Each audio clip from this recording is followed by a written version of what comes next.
ইতিমধ্যেই সুপ্রিম কোর্টে খারিজ হয়ে গেছে রিভিউ পিটিশনও। যোগ্য চাকরিহারাদের হকের চাকরি ফিরে পাওয়ার শেষ আশাটুকু শেষ হয়ে গেছে। সুপ্রিম কোর্টের তিরস্কারের মুখে পড়তে হয়েছে স্কুল সার্ভিস কমিশনকে। এই আবহেই ফের একবার দেশের সর্বোচ্চ আদালতে চরম অস্বস্তির মুখে পড়তে হলো রাজ্য সরকার ও এসএসসিকে। রাজ্য সরকার ও স্কুল সার্ভিস কমিশন নিজের লোক ঠকাতে চাইছে। এসএসসি মামলায় বৃহস্পতিবার অত্যন্ত গুরুত্বপূর্ণ পর্যবেক্ষণে এমনটাই বলল সুপ্রিম কোর্ট। 2025 সালে এসএসসির তরফে যে নতুন নিয়োগের বিজ্ঞপ্তি জারি করা হয়েছে তাতে কাট অফ মার্কস রাখা হয়েছে 50%। 2016 সালে যা ছিল 45%। এই নিয়ে আপত্তি জানিয়ে সুপ্রিম কোর্টের দ্বারস্থ হন চাকরিহারা যোগ্যরা।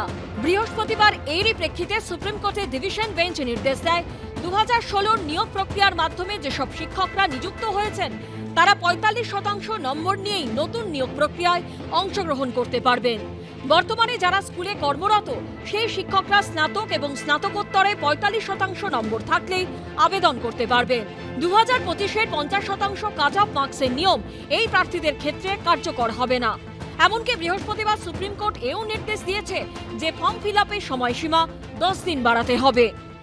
সেই ফ্রেশ সিলেকশন প্রক্রিয়াতে যে আমাদের টিচাররা সত্যি বসতে পারছে না, বিভিন্ন প্রবলেম, 45%-এর নিয়মে আটকে যাওয়া বা 250 নাম্বার পাস কোর্সের নিয়মে আটকে যাওয়া, এসব নানান প্রবলেম ছিল। সেইগুলো নিয়েই আমরা স্কুল মানে একটা এসএলপি মুভ করিয়েছিলাম। সেটাতে আজকে একটা অবজারভেশন এসছে, পরীক্ষা পিছিয়ে দেওয়া, এদেরকে সুযোগ দেওয়া, এই সমস্ত বিষয়গুলো তার মধ্যে ইনক্লুড আছে।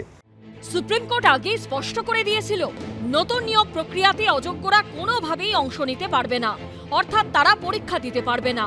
কিন্তু সুপ্রিম কোর্টে যোগ্য শিক্ষক শিক্ষিকাদের তরফে দাবি করা হয়েছে নতুন নিয়োগ প্রক্রিয়াতেও দাগিরা আবেদন করছেন। এরপরে কড়া মনোভাব ব্যক্ত করে সুপ্রিম কোর্ট। বিচারপতি বলেন, স্বচ্ছতার স্বার্থের জন্য পুরো প্যানেল বাতিল করা হয়েছিল। এখনো দাগিরা আবেদন করছেন, এটা যদি সত্যি হয় তাহলে তা দুর্ভাগ্যজনক। এসএসসিকে সতর্ক করে সুপ্রিম কোর্ট বলে এটা যেন কোনোভাবেই না হয়।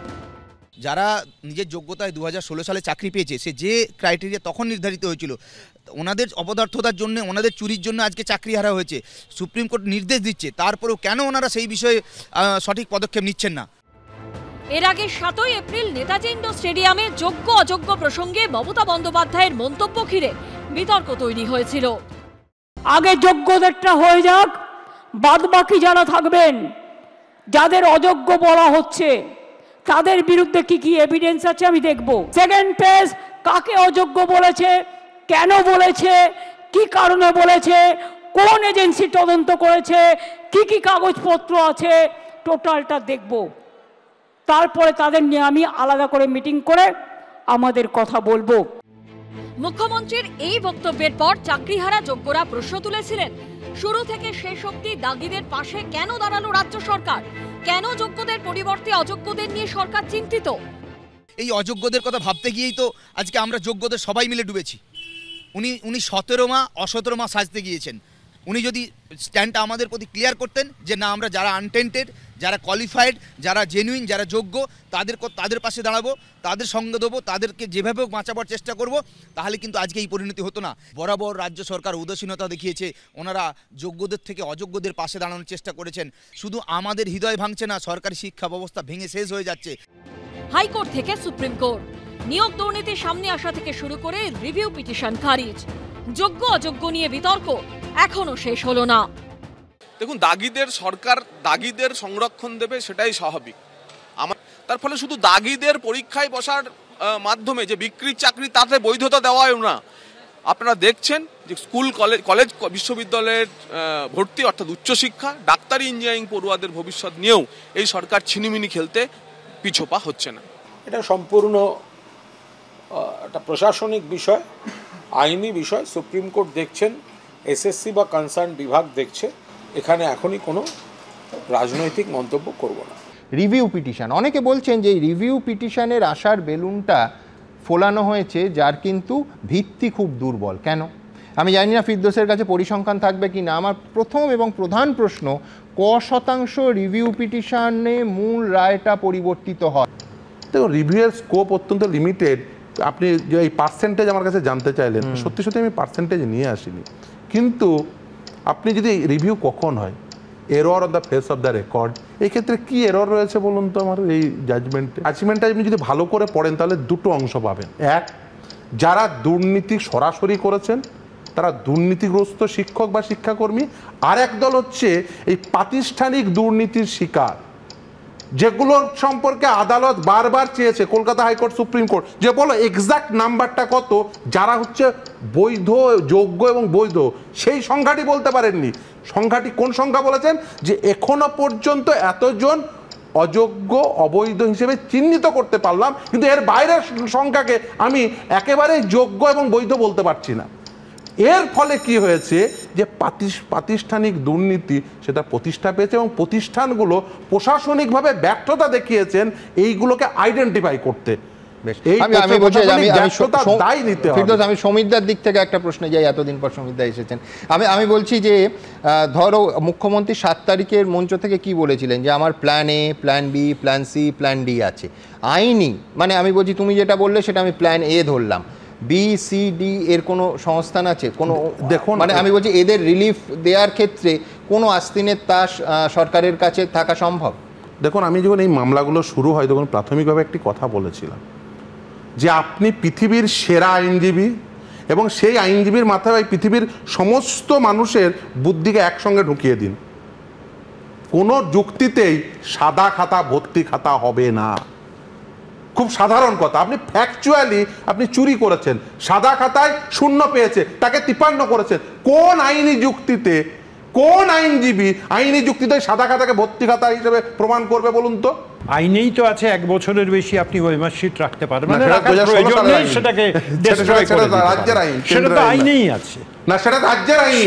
কেন্দ্রের আইন হচ্ছে 20 বছর রাখতে হবে। আমি রাজ্যের কথা মানবো। আরে কেন্দ্রীয় সরকার চাকরি দিক, সেই জন্য কেন্দ্রীয় সরকার চাকরি দিক, আমি কেন্দ্রীয় আইন মানবো। কারণ আমি বলছি যে একটা প্রতাপ বাবু বলছেন যে হলো পুরো জিনিসটা হলো, কিন্তু দুর্নীতির ভাই যাই দিক, কেন্দ্রীয় সরকার চাকরি দেয় না কেন? বছরে 2 কোটি চাকরি প্রতিশ্রুতি ছিল। এই আইনটি রাখাই হয়েছে দুর্নীতি করার জন্য। কেন? প্রথমে এই যে ছেলেমেয়েরা না আরটিআই করে খাতা চাইলে, ওএমআর শিট চাইলে দেওয়া হয় না, এসটিআইও করলে জবাব দেওয়া হয় না, ফার্স্ট অ্যাপিল করলে জবাব দেওয়া হয় না, স্টেট ইনফরমেশন কমিশনে ইনফরমেশন কমিশন নেই বলে 1 বছর পেরিয়ে যায়। মনে করেছে আমি শুধু সংযোজন করব যে পার্থ চট্টোপাধ্যায় যখন গ্রেফতার হলো তখন তৃণমূলের একাধিক নেতা বলেছিলেন যে এই আইনটা সংশোধনের মধ্যে পার্থবাবুর চক্রান্ত নেই তো, যে দ্রুত এই আইনটা 1 বছরের মধ্যে যাতে পুরো জিনিসটা গুটিয়ে ফেলা যায়। লক্ষণ রেখার কথা বলছেন, রাবণ সীতাকে হরণ করার পর লক্ষণ রেখার অস্তিত্ব ছিল না, তেমনি মুখ্যমন্ত্রীর পোষা চাকরি চোরেরা সরকারি চাকরি চুরি করার পর আন্দোলনের লক্ষণ রেখা থাকে না, তার অস্তিত্ব থাকে না। সমীরদা এটা মাথায় রাখা উচিত। একই কথা শুনি আজ মন্থরার মুখে। সিঙ্গুরে এই আন্দোলন কি তোমরাই উস্কানি দিচ্ছ? আমি বলছেন সিঙ্গুরে নৈরাজ্য তৈরি করবার সময় কে উস্কানি দিয়েছিল, কোন লক্ষণ রেখা সেখানে মেনটেন হয়েছিল? 17 দিন ধরে ন্যাশনাল হাইওয়ে অবরোধ করে রাখা হয়েছিল, হাইকোর্ট অর্ডার দিয়েছিল যে সেই ন্যাশনাল হাইওয়ে অবরোধ তুলে দিতে। কোন লক্ষণ রেখা মেনে সেই অবরোধ হয়েছিল? গণতন্ত্রের মন্দির বিধানসভা ভেঙে তছনছ করে দেওয়া হয়েছিল কার উস্কানিতে এবং কোন লক্ষণ রেখা মেনে সেটা ভাঙচুর করেছিলেন? উনি এখন রাম লক্ষণ করছেন। এই চাকরি চুরির অপরাধে 22 জন অ্যারেস্ট হয়েছে, 22 জনই তৃণমূলের লোক, তৃণমূলের নেতা। এখন সেটিং বা সিবিআইয়ের বদান্যতায় হয়তো কেউ জামিন পাচ্ছেন, কিন্তু এটা অস্বীকার করা যাবে না। পুলিশ বেধড়ক লাঠিচার্জ করছে, হাত পা ভেঙে দিচ্ছে, চোখে আঘাত করছে, বলছে সামান্য বল প্রয়োগ। এর আগে পুলিশকে দেখেছি কামড়াতে, তথ্যের খাতিরে আমায় বলতে হবে ন্যূনতম বল প্রয়োগ। যাই হোক, আমি সংশোধন করে নিলাম। এর আগে আমরা দেখেছি শিক্ষকদের কামড়ে দিচ্ছে, আর কয়েকদিন আগে কসবায় দেখলাম পেটে লাথি মারছে, সেটা ছিল সামান্য বল প্রয়োগ। পুলিশের কোন ম্যানুয়ালে এই লক্ষণ রেখার কথা বলা হয়েছে বা এই লক্ষণ রেখা অতিক্রম করা যাবে কি যাবে না সেই সব বলা হয়েছে? এখন আইনের শাসন তো নেই, শাসকের আইন উঠে গিয়ে চাকরি চোরেদের আইন চলছে। তাই পুলিশ বেধড়ক লাঠিচার্জ করবে আর মিথ্যা মামলা পুলিশই দেবে। কে উস্কানি দিয়েছে এখানে পুলিশকে দাঁড়িয়ে? একটা খুব জনপ্রিয় কবিতা ছিল জানেন সুমনবাবু, কত রঙ্গ জানো জাদু, কত রঙ্গ জানো, সাপ হইয়া কাটো তুমি, ওঝা হইয়া ঝাড়ো, কত রঙ্গ জানো জাদু, কত রঙ্গ জানো। একদিকে বিকাশ ভট্টাচার্যকে দিয়ে মামলা করে এই বেচারীদের চাকরি খাওয়ার চেষ্টা, অন্যদিকে মলম লাগাতে বিকাশ ভবন অব্দি দৌড়েছেন। নমস্কার জানাচ্ছি এদের সঙ্গে। বেশি কথা নয়, আমি আবারও বলছি, বিকাশ ভট্টাচার্য বলির পাঠা হবেন, ওনারা চুরি করবেন, সেই চুরির বিরুদ্ধে কেন বিকাশ ভট্টাচার্য মামলা করবেন? ওনারা চাকরি বিক্রি করবেন, কেন বিকাশ ভট্টাচার্যের বিরুদ্ধে মামলা? মন্ত্রীরা, নেতারা, আমলারা টাকা তুলে চাকরি দিচ্ছেন, তো মমতা ব্যানার্জি এটা জানার পর এটা বন্ধ করার তো কোনো ব্যবস্থা করলেন না, তাদের বিরুদ্ধে কোনো ব্যবস্থা নিলেন না, ফলে এই চাকরিগুলো গেল। আবার হাইকোর্টে মামলা হওয়ার পরও সিঙ্গল বেঞ্চ, ডিভিশন বেঞ্চ তো বারবার বলেছে যে যারা বৈধভাবে চাকরি পেয়েছে তাদের তালিকাটা দেন। এসএসসি তো সিলেকশন করেছে, তাহলে তারা যদি তালিকা না দিতে পারে, রাজ্য সরকার যদি তালিকা নিতে পারে, তার দায় কি যাদের চাকরি গেল তাদের, না রাজ্য সরকারের মুখ্যমন্ত্রীর, শিক্ষামন্ত্রীর বা ওই এসএসসির পদাধিকারীদের? সুপ্রিম কোর্টেও তো বলেছিল যে যারা বৈধভাবে চাকরি পেয়েছে তাদের তালিকাটা দিন। যদি আপনারা দিতেন তাহলে কি তাদের চাকরি বাতিল হতো? আপনারা দেননি কেন? কারণ তাদের কাছ থেকে টাকা নিয়েছেন। আপনি যদি তাদের নাম দিয়ে দেন, সুপ্রিম কোর্ট যে রায় দিয়েছে, সিবিআই যাদেরকে অবৈধভাবে চাকরি পাওয়ার জন্য চিহ্নিত করেছে তাদের সুদ সমেত বেতন ফেরত দিতে হবে। আবার নতুন যে রিক্রুটমেন্টে তাদেরকে রিক্রুট করা যাবে না। তাহলে তালিকা যদি দিয়ে দিতেন অবৈধভাবে, তাহলে তাদেরও রিক্রুট করা যেত না, সুদ সমেত টাকা ফেরত দিতে হতো। তারা তো একবার পার্টির নেতাদের টাকা দিয়েছেন। কুন্তল ঘোষের কথা আপনারা শোনেননি যে আমি তো 10% রাখতাম, বাকি 90% পাঠিয়ে দিতাম। তাহলে ওই যে কুন্তল ঘোষটা যখন গাছে বেঁধে পিঠে পড়তো, তখন এই 90% যাদের কাছে এসেছে তাদের উপর কিছু পড়তো না। তাই যাতে না পড়ে তার জন্য তারা তালিকা দেননি এবং তার জন্য চাকরি গিয়েছেন। দেখুন, এই একই কথার পুনরাবৃত্তি হচ্ছে। তার কারণ উনি তো সরাসরি মুখ্যমন্ত্রী অবধি চলে গেলেন, উনি তো তার নিচে কথা বলেন না, আমি জানি সেটা না, তাতে কোনো নেই, কোনো অন্যায় নেই। তার কারণ হচ্ছে ওনার তো শুধু টার্গেট একজন, যেন তার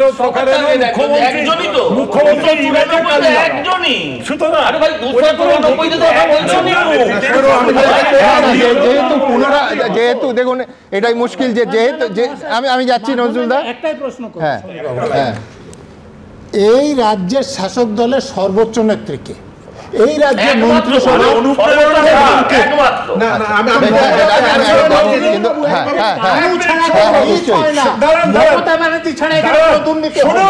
নরেন্দ্র মোদী ছাড়া ভারতবর্ষ চলে, এক এবং একমাত্র কই?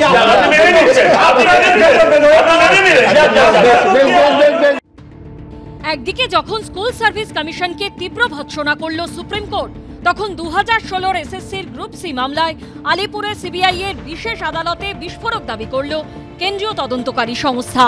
কিভাবে পরীক্ষা না দিয়েও পাশ করানো যায়? প্যানেল বেরোনোর 2 সপ্তাহ আগে এই নিয়ে আলোচনা হয়েছিল সংশ্লিষ্ট দপ্তরের আধিকারিকদের মধ্যে। শুধু তাই নয়, টাকার লেনদেন নিয়েও কথাবার্তা হয়েছিল বলে আদালতে সিবিআই তরফে দাবি করা হয়েছে। সূত্রের দাবি, কিছুদিন আগে এই মামলায় সিবিআই এর হাতে একটি ভিডিও ক্লিপ আসে। এই ভিডিও ক্লিপে এসএসসির প্রাক্তন চেয়ারম্যান সুবীরেশ ভট্টাচার্য, প্রাক্তন প্রোগ্রাম অফিসার পর্ণা বসু, এসএসসির তৎকালীন প্রোগ্রামিং অফিসার সমরজিৎ আচার্য, ওএমআর মূল্যায়নের দায়িত্বে থাকা নাইসার প্রাক্তন আধিকারিক নীলাদ্রি দাস এবং নাইসার প্রাক্তন কর্মী পঙ্কজ বনসালকে দেখা যাচ্ছে। সিবিআই সূত্রে দাবি, ভিডিওটিতে বারবার শোনা গেছে প্রাক্তন শিক্ষামন্ত্রী বর্তমানে জেলবন্দি পার্থ চট্টোপাধ্যায়ের কথা। কেন্দ্রীয় এজেন্সি সূত্রে দাবি, পার্থ চট্টোপাধ্যায় যে এই দুর্নীতির মাস্টার মাইন্ড তাই ভিডিও ক্লিপ থেকেও স্পষ্ট। সেই ভিডিও ফুটেজে থাকা অভিযুক্ত 5 জনের কণ্ঠস্বরের নমুনা নেওয়ার জন্য আলিপুরের বিশেষ সিবিআই আদালতে আবেদন করে কেন্দ্রীয় তদন্তকারী সংস্থা। মঙ্গলবারই 5 অভিযুক্তের কণ্ঠস্বরের নমুনা সংগ্রহ করার নির্দেশ দেয় আলিপুরের বিশেষ সিবিআই আদালত। বৃহস্পতিবার আদালতে খামবন্ধ অবস্থায় ভিডিও ফুটেজ সংক্রান্ত তথ্য নথি জমা দেয় সিবিআই। সিবিআই এর তদন্তকারী আধিকারিক মলয় দাসের কাছে বিচারক বিশ্বরূপ শেঠ জানতে চান এই ফুটেজ কবেকার। উত্তরে তদন্তকারী আধিকারিক জানান, 2017 সালে প্যানেল লিস্ট বের করার 2 সপ্তাহ আগে। তখন বিচারক বলেন, পুরো ভিডিও ফুটেজে ট্রান্সক্রিপশন করা আছে? তদন্তকারী অফিসার বলেন, হ্যাঁ। তখন সেই সংক্রান্ত নথি পড়তে পড়তে একটি লাইন উদ্ধৃত করেন বিচারক বিশ্বরূপ শেঠ। বলেন, পরীক্ষা ছাড়াই কিভাবে পাশ করাতে হবে এই কথাটা কি ভিডিও ফুটেজে আছে? তদন্তকারী আধিকারিক জানান, আছে। সিবিআই অফিসার দাবি করেন, ভিডিও ফুটেজে দেখা গেছে 5 জনের মধ্যে দুর্নীতি নিয়ে কথা হয়েছে। কিভাবে পরীক্ষা না দিয়েও পাশ করানো যায়, বৈঠকে তা নিয়ে আলোচনা হয়েছে। বৈঠকে একাধিক ব্যক্তিদের টাকার লেনদেন নিয়ে কথাবার্তা হয়েছে। সিবিআই সূত্রে খবর, সেই বৈঠকের ভিডিও কেউ একজন রেকর্ড করেছিল। ফরেনসিক পরীক্ষায় বিষয়টা সামনে আসে। সিবিআই এর আধিকারিকরা মনে করছেন যে এই ভিডিও ফুটেজে 5 জন অভিযুক্তরা যা কথা বলছেন, সেই কথাবার্তা এবং তার তথ্য প্রমাণ আগামী দিনে বিচার প্রক্রিয়ার জন্য খুবই গুরুত্বপূর্ণ, এবং তারা জানাচ্ছেন যে এই ভিডিও ফুটেজের তথ্য প্রমাণ আগামী দিনে তারা রিপোর্টের আকারে কোর্টে পেশ করবেন। দেখুন, চাকরি যে বিক্রি হয়েছে তা তো প্রমাণিত সত্য। অর্থনৈতিক এই ধরনের ঘটনার আর্থিক তদন্তের দুর্নীতির জট ছাড়াতে গেলে পেঁয়াজের খোসার মতোই ছাড়াতে হয়। যত দিন যাবে গ্রুপ সি, গ্রুপ ডি, প্রাথমিক, উচ্চ প্রাথমিক, হায়ার সেকেন্ডারি সব কিছুর জট ছাড়বে, এবং এখনো পর্যন্ত সম্ভবত এই চাকরি বিক্রি কেসে 55 জন তার বিরুদ্ধে অভিযোগ এসেছে। আমার ধারণা এই সংখ্যা আরও বাড়বে। 26-এর পরিবর্তন হলে কেউ ছাড় পাবে না। প্রতিটা ভোটের আগে এই সিবিআই, ইডি যারা বিজেপির নতুন নতুন শরীর হয় তারা এই ধরনের কাজ করতে অভ্যস্ত। আবারও বলছি, সিবিআই এর বা এই central agency conviction success rate কত? 1%-এরও কম। যাদের গত লাস্ট 5 বছরের খতিয়ান বলছে 5912 জন মানুষের বিরুদ্ধে এজেন্সি কেস করেছে, তার মধ্যে মাত্র 8 জনকে ফাইনালি কনভিকশন হয়েছে। অর্থাৎ যাদের সাকসেস রেট এই জায়গায়, পুরো কেসগুলোই ভুয়ো এবং সাজানো কেস, সেই জায়গায় দাঁড়িয়ে আজকে মানুষ বুঝতে পারছে যে কোন পলিটিক্যাল এজেন্ডা নিয়ে সার্ভ করছে এটা। 5 অভিযুক্তের কণ্ঠস্বরে নমুনা সংগ্রহের প্রক্রিয়া ভিডিও করে রাখার নির্দেশ দিয়েছে আলিপুরের বিশেষ সিবিআই আদালত। চাকরি দেওয়ার বিনিময়ে কারা কত টাকা নিয়েছিল, কাদের জন্য মাথার ঘাম পায়ে ফেলে খেটে পড়াশোনা করে চাকরি পাওয়া যোগ্যরাও আজ পথে বসলো, তাদের সবার নাম কি কোনোদিন সামনে আসবে? সিবিআই তদন্ত করে সবার শাস্তির ব্যবস্থা করতে পারবে? কোনো অন্যায় না করে শুধু দাগিয়ে দিয়ে আপনাদের অপদার্থতা, আপনাদের চুরির জন্য যদি আমাদের জীবন ও জীবিকা, আমাদের সন্তানদের ভবিষ্যৎ অনিশ্চিত হয়ে ওঠে, তাহলে বিকাশ ভবনের একটা গেট নয়, আর অনেক গেট কিন্তু ভাঙা পড়বে। এটা কিন্তু সরকার জেনে রাখুন। আচ্ছা, আপনি কি মানবেন যে বৈধভাবে যারা চাকরি পেয়েছিলেন তাদের চাকরিটা যে কোর্টে বাতিল হয়েছে তাদের কোনো অপরাধের জন্য নয়তো? তাহলে কার অপরাধে হয়েছে?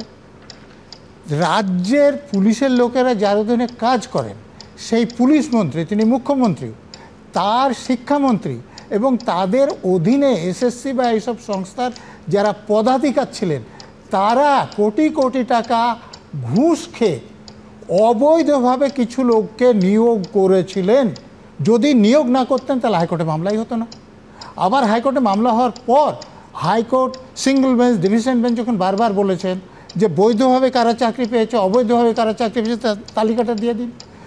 অবৈধভাবে যারা চাকরি পেয়েছে তাদের তালিকা যদি রাজ্য সরকার দিত, সর্বোচ্চ নেত্রী দেওয়ার ব্যবস্থা করতেন, তাহলে বৈধভাবে যারা চাকরি পেয়েছে তাদের চাকরি বাতিল হতো না।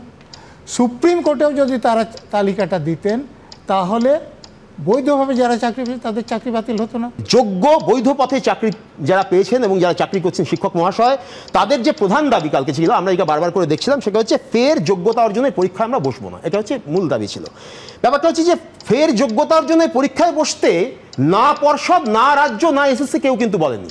এইটা যেটা এসছে, ভার্ডিক্টটা যেটা এসছে, সেটা সুপ্রিম কোর্ট থেকে এসছে। আজকে রাজ্য সরকার মেনে নিল যে দুর্নীতি হয়েছে, তারা মেনে নিল যে তাদের পক্ষে যোগ্য অযোগ্য বাছাই করা সম্ভব না। তালে করে এই যারা শিক্ষক যারা বলছে আমরা যোগ্য, 31শে মের মধ্যে বিজ্ঞাপন দিতে হবে, এটাও রাজ্য সরকার মেনে নিয়েছে।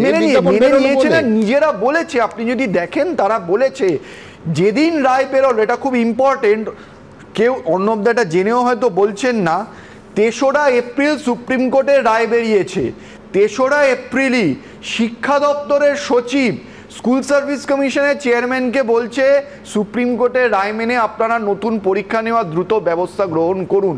তার মানেই হচ্ছে যে এরা বুঝে গেছে যে যোগ্য অযোগ্য আমরা বাছাই করতে পারবো না। ভালো কথা, তারা সুপ্রিম কোর্টের রায় মানছেন। তাহলে এই অমিত বাবুদের বারংবার কেন মিথ্যে আশ্বাস দেওয়া হচ্ছে যে কারোর চাকরি যাবে না, কাউকে নতুন পরীক্ষা দিতে হবে না? আমার পাশে যেখানে শুভময়দা বসেছেন, এখানে বসেছিল বিক্রম, সেই ভার্ডিক্ট থেকে লাইন কোট করে বলেছিল বিক্রম ব্যানার্জি আইনজীবী যে এসএসসিকে যখন হাইকোর্ট জানতে চায়, ডিভিশন বেঞ্চ জানতে চায় যে তাহলে এই 6200 যারা চিহ্নিত হলো তার বাইরে বাকিটা কি একদম ট্রান্সপারেন্ট, তখন এসএসসি বললো যে আমরা দায়িত্ব নিয়ে বলতে পারছি না। তারপরে পৃথিবীর কোন কোর্ট এর বাইরে অন্য কিছু রায় দেবে? আমি অর্ণবদাকে খুব বিনয়ের সঙ্গে বলছি, এখানে কার উদ্দেশ্য রাজনৈতিক জানি না, কিন্তু তৃণমূল সরকারের উদ্দেশ্যটা চৌর্যবৃত্তিক।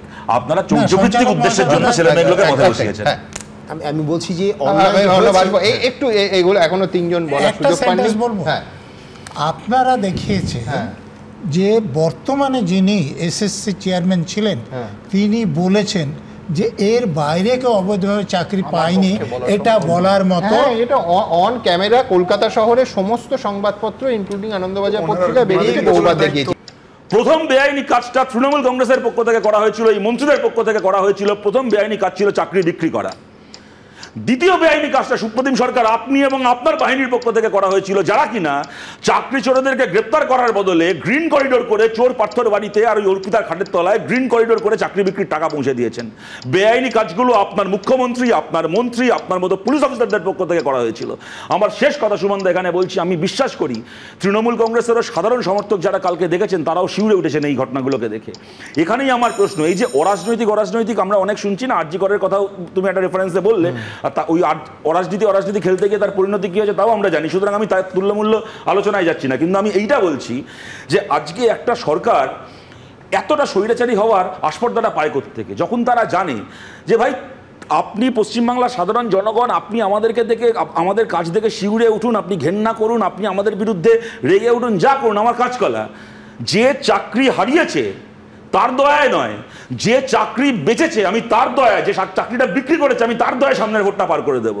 যে পুকুর ভরাট করে বেআইনি বিল্ডিং তৈরি করে, যে চাকরি বিক্রি করে, যে বেআইনি বালি মাফিয়া, যে বেআইনি কয়লা মাফিয়া, পুলিশ, টাকা খাওয়া পয়সা খাওয়া পুলিশ, এদের জোরে আমি পরের বার ভোটটাও পার করে দেবো, তারপরের ভোটটাও পার করে দেবো। যখন জনগণের মতামতের ওপর কোনো রাজনৈতিক দলকে আর নির্ভর করতে হয় না, তখন সেই রাজনৈতিক দলের পক্ষে এতটা স্বৈরাচারী হওয়ার আস্পর্ধা দেখানো সম্ভব হয়। অতএব এখানে আমার কথাটাকে আমি শেষ করছি এটা বলে সুমনদা, সুতরাং দেখুন মানে কেউ ভাবতেই পারেন যে আমরা রাজনীতি করে খুব অপরাধ করে ফেলেছি আর কেউ রাজনীতি না করে দুনিয়া উদ্ধার করে দিয়েছে, কিন্তু অরাজনীতিকে এতটাও গ্লোরিফাই করবেন না যে সেইটা স্বৈরাচারী শাসকের জন্য একটা কি বলবো একটা ব্রিদিং স্পেস হয়ে যায়, স্বৈরাচারী শাসকের একটা আড়াল খোঁজার জায়গা হয়ে যায়। আমি শুধু এইটুকুই বলবো যে মানুষের স্মৃতি এত দুর্বল নয়। 1993 সালের 21শে জুলাই 13 জনের হত্যা, মাদাই হালদার হত্যা 1990, নন্দীগ্রাম থেকে আরম্ভ করে অপারেশন সানশাইন 1996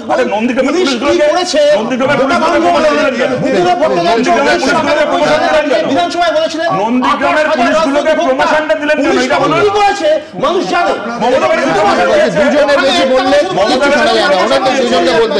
14 দিন মমতা বন্দ্যোপাধ্যায় ওখানে এক্সপ্রেসওয়ে অবরোধ করেছিলেন বলে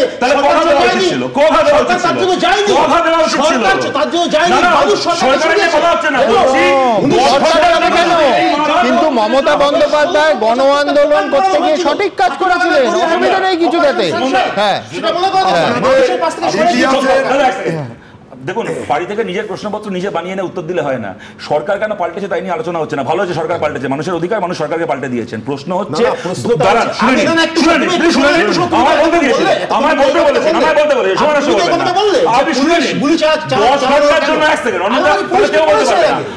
শিক্ষক নিয়োগ দুর্নীতি নিয়ে বিতর্কের আবহে কবে জয়েন্ট এন্ট্রান্সের ফল প্রকাশ হবে, কবে রাজ্যের কলেজগুলিতে ভর্তি শুরু হবে, এ নিয়েও এখন বড়সড় প্রশ্ন।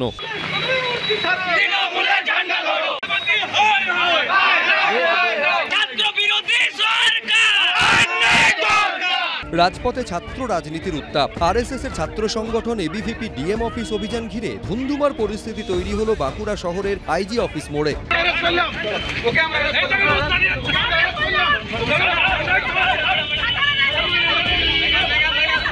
বচসা, ধস্তাধস্তি থেকে কার্যত হাতাহাতির উপক্রম। ডিএম অফিসের আগে আইজি অফিস মোড়ের কাছে ব্যারিকেড করে মিছিল আটকে দেয় পুলিশ। ব্যারিকেডের সামনে বিক্ষোভ ঘিরে পরিস্থিতি তেতে ওঠে, শুরু হয় ধরপাকড়, পাকড়াও করা হয় এবিভিপির কর্মী সমর্থকদের। 2 থেকে 3 মাস কলেজে ভর্তি প্রক্রিয়া বন্ধ ছিল বলে সেই জন্য আমরা ডিএম অফিসে ডেপুটেশন দিতে গিয়েছিলাম। তো সেইখানে আমাদের পুলিশের সঙ্গে একটা ধস্তাধস্তি এক বিষয় হয়। যারা আজকে এই ছাত্রছাত্রীদের নাম করে যারা আজকে আন্দোলন করতে যাচ্ছে, আমার মনে হয় তাদের বাস্তবিক তাদের সাথে কোনো ছাত্রছাত্রী নেই, তাদের কোনো কলেজ কেটে তাদের কোনো অস্তিত্ব নেই। শুধুমাত্র মিডিয়াতে একটু হাইপ পাওয়ার জন্য, একটু নিজেদেরকে হাইলাইট হওয়ার জন্য তারা এইসব আন্দোলন করতে যায়। অন্যদিকে এই একই দাবিতে এদিন রাজভবনে ডেপুটেশন দেয় এবিভিপি। আমরা আশা রাখছি যে এই সমস্যার সমাধান আগামী কয়েকদিনের মধ্যে করে ফেলবে রাজ্য সরকার। যদি না করে বাংলার বুকে এক ভয়ঙ্কর ছাত্র আন্দোলন কিন্তু গড়ে উঠবে। রাজ্যের শিক্ষাক্ষেত্রে অচলাবস্থার অভিযোগে আক্রমণ শানিয়েছে সিপিএম এর ছাত্র সংগঠন এসএফআইও। রাজ্য জুড়ে লক্ষ লক্ষ ছাত্রছাত্রীর ভবিষ্যৎ এখন অনিশ্চিত। আমরা বিকাশ ভবনে গিয়েছিলাম, ছাত্রছাত্রীদের ওপর পুলিশ আক্রমণ করতে থাকে। পুলিশ প্রশাসনকে ব্যবহার করা হচ্ছে অসভ্যের মতন ছাত্রছাত্রীদের ওপর, প্রতিবাদীদের ওপর আক্রমণ নামিয়ে আনতে। যেখানে যেভাবে আন্দোলনটা করার কথা ছিল নিশ্চয়ই সেভাবে করেননি। অন্য রাস্তায় যদি যান চলাচল, যাত্রীদের এবং পরিবহনকে বিঘ্নিত করা হয়, সেখানে পুলিশ যেটুকু ব্যবস্থা নিয়েছে। এই শিক্ষা ব্যবস্থাটাকে জলাঞ্জলি দিয়ে দিয়েছে, আর এই শিক্ষা ব্যবস্থায় জলাঞ্জলি দেওয়ার জন্য আগামী দিনে পশ্চিমবঙ্গের স্বাস্থ্য ব্যবস্থা কোথায় যাবে আপনারা বুঝতেই পারছেন। 3 মাস পরেও রাজ্য জয়েন্টের রেজাল্ট বেরোয়নি। 3 মাস আটকে আছে কলেজে ভর্তি গোটা রাজ্য জুড়ে। এরই মধ্যে মেডিকেলে ভর্তির কাউন্সেলিংটাও স্থগিত হয়ে গেল। এদিকে 2022-এর টেটের ফল বেরিয়েছে, নিয়োগ হয়নি। আর 2023-এ তো টেটের ফলটাই বের হয়নি। দেখুন, বিরোধী দলগুলো এ নিয়ে আন্দোলনে নেমেছে, রাজনীতি চলবে, কিন্তু তার থেকেও অনেক বেশি গুরুত্বপূর্ণ আমাদের কাছে কোন প্রশ্নটা জানেন? এই যে লক্ষ লক্ষ ছাত্রছাত্রী, চাকরি প্রার্থী, তাদের অভিভাবক, বাড়ির লোক এই অনিশ্চয়তার অপুল পাথারে কার্যত এই মুহূর্তে যখন আমরা আপনাদের সঙ্গে কথা বলছি হাবুডুবু খাচ্ছেন। আজ এই অনুষ্ঠানে রাজনৈতিক টানাপোড়েনের থেকে অনেক বেশি হোক আলো খোঁজার চেষ্টা, উত্তর খোঁজা হোক, সমাধান খোঁজা হোক। কেন এই অনিশ্চয়তা এবং কেন এই অনিশ্চয়তায় ইতি টেনে আমাদের রাজ্যের, আমাদের বাড়ির উজ্জ্বল মেধাবী ছেলেমেয়েগুলোকে আশার আলো দেখানো যাবে না? এই বাংলা থেকেই জাতীয় গণপরিষদে পাঠানো হয়েছিল বাবা সাহেব আম্বেদকরকে, যিনি সংবিধান কমিটির ড্রাফটিং কমিটির চেয়ারম্যান ছিলেন। এবং এই ভারতবর্ষের যে অর্থনৈতিক বৈষম্য, সেই বৈষম্যকে সাম্যের পথে আনার জন্যে রিজার্ভেশন একটা গুরুত্বপূর্ণ বিষয়। এখন এই রিজার্ভেশনটা যারা প্রান্তিক অংশের মানুষ, সেই প্রান্তিক অংশের মানুষদেরকে যাতে বঞ্চিত জায়গা থেকে তুলে আনা যায়। যাদবপুরে হলে তো কোনো প্রান্তিক অংশের মানুষ না শুরু থেকে, মানে আমি বলছি এই অনিশ্চয়তার জন্য তুমি যদি বলো আম্বেদকর দায়ী, আমি তো আটকাবো। আম্বেদকর দায়ী নয়, আম্বেদকর দায়ী নয়, কোনো সমস্যা ছিল না, দায়ী মানসিকতা। কোর্টেরও কোনো সমস্যা ছিল না, তোমার বিশ্ববিদ্যালয় তো চোখে আঙুল দিয়ে দেখিয়ে দিয়েছে। একটু বলে নিই, সেটা হচ্ছে তার পরবর্তীকালে যেটা দেখা যাচ্ছে যে এই মামলা হয়েছে এবং সেখানে পরিষ্কার, এই কিছুক্ষণ আগে আপনি দেখালেন বিজেপির রাজ্য সভাপতি বলছেন যে বিশেষ একটি ধর্মের মানুষকে তোষণ করার জন্য। বিশ্বনাথ দাও একই কথা বললেন, অর্থাৎ সব কিছুকে ধর্মের সঙ্গে জুড়ে দিচ্ছে। তারা ভুলে যাচ্ছেন যে সব ভুলে গেল, সব বাজে লোক, খারাপ লোক। আমি বলছি তন্ময়, তোমারই বিশ্ববিদ্যালয়ে যাদবপুরের ফর্মুলা মেনে যদি ভর্তিটা বন্ধ না করে সরকার এই ফর্মুলাটা মেলে 10% বাদ রেখে করতো, কি অসুবিধা হতো? অসুবিধাটা হচ্ছে এটাই, তারপরে এনআরআই মামলা করতেন। কারণ কি মামলা না বলে দিচ্ছি, কারণ কি যাদবপুরে কটা মামলা হয়েছে? আমি বলছি যে রাজ্যের বিরোধী দলনেতা শুভেন্দু বাবু নিজে বলেন যে আমি পার্টি হতে চাই এই মামলার, এবং যেদিন স্থগিতাদেশ আসবে আমি বিধানসভায় লাড্ডু বিলি করব। তার মানে তারা চান যে কোনো মূল্যে এই পুরো প্রসেসটাকে শুভেন্দু অধিকারী মামলা করবে বলে ভর্তিটা বন্ধ রাখা হলো। আম্বেদকরকে ডেকে আনলেন, আমার কপাল ভালো গ্যালিলিওকে টানেননি। আমি বলছি যাদবপুরের বিরুদ্ধে মামলা হবে। যদি যাদবপুরের বিরুদ্ধে মামলাটাও হতো, আমার প্রশ্ন হচ্ছে তাতে তো মমতাকে কেউ দায়ী করতে পারতো না। বলতে পারতো তো মমতা বন্দ্যোপাধ্যায় ভর্তির চেষ্টা করেছিলেন, বিকাশ রঞ্জন ভট্টাচার্য কিংবা অভিজিৎ গাঙ্গুলিরা তারা এই ভর্তির প্রক্রিয়াটাকে আটকে দিলেন। আমি আপনাদেরকে দেখুন, আমি ছাত্র রাজনীতি থেকে উঠে আসা ছেলে, এখানে যারা বসে আছে তারাও ছাত্র রাজনীতি থেকে এসছেন। আমি বলছি না, আমি এদিকে সামনের দিকে, আপনি ছাত্র কোথা থেকে হবেন? আমার বক্তব্য হচ্ছে, আমি আপনাদের মনে করিয়ে দিই যে গত অন্তত 10 বছর কলকাতা বিশ্ববিদ্যালয় বা অন্যান্য বিশ্ববিদ্যালয়ের আন্ডারে যে গ্র্যাজুয়েশন কলেজগুলো রয়েছে, এগুলোয় কখনোই 100% ভর্তি হয় না। এখানে 30-40, গতবার প্রায় 50%-এর ওপর সিট খালি ছিল। দাদা বিশ্বাস করুন, আমি ছাত্র রাজনীতি করে এসেছি ক্লাস থেকে। যখন আমরা কলেজের সময় নবীন বরণ করতাম, অন্যান্য অনুষ্ঠান হতো, স্যারেরা রেগে ক্লাস থেকে বেরিয়ে যেতেন, কারণ ক্লাসে বসার জায়গা তো কি দাঁড়ানোর জায়গা থাকতো না প্রথম দিকে। পরের দিকে হয়তো ছাত্র উপস্থিতির হার কমতো খানিকটা। এখানে আমাদের মতন কলেজে 2500 ভর্তি হতো, এবছর 250 ভর্তি করতে পারলে প্রিন্সিপাল গঙ্গাচান করে আসবে। আমি বলছি যে কোনো প্রবলেম ছিল না। ভোটার তালিকায় গড়মিলে অভিযুক্ত সরকারি অফিসারদের বিরুদ্ধে অবশেষে ব্যবস্থা নিল রাজ্য সরকার। তবে নির্বাচন কমিশন 4 সরকারি অফিসারকে সাসপেন্ড করে তাদের বিরুদ্ধে এফআইআর দায়েরের নির্দেশ দিলেও রাজ্য সরকার তাদের বিরুদ্ধে এফআইআর দায়ের করলো না, শুধু সাসপেন্ড করলো। প্রথমে মুখ্যমন্ত্রী বলেছিলেন উনি সাসপেন্ড এফআইআর কিছুই নাকি করতে দেবেন না।